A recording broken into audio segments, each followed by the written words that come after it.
got home from work with my glove so he could hit the ball to me. And then one day, one of our coaches at our school, I was in the 8th grade, and she was like, hey, come play basketball, you're a pretty good athlete. Well, once I went the first time, it was just so much faster, and softball's a little bit slower, so at that point I just decided that's when I wanted to play. And then from the 8th grade on, I had a coach who was pretty, had an AU coach who probably, when I was 14 years old, was the best coach I've ever had. And which is funny because I've played for two coaches who were in the National Basketball Hall of Fame, like not the Women's Hall of Fame, like the National Basketball Hall of Fame.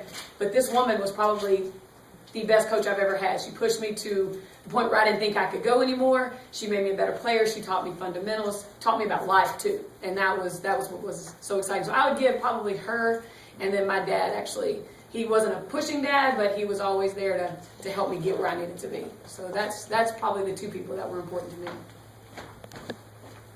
Oh, probably my mother, because despite everything that was going on, divorce, nowhere to live, struggle bus growing up, it never stopped her from making me participate in sports.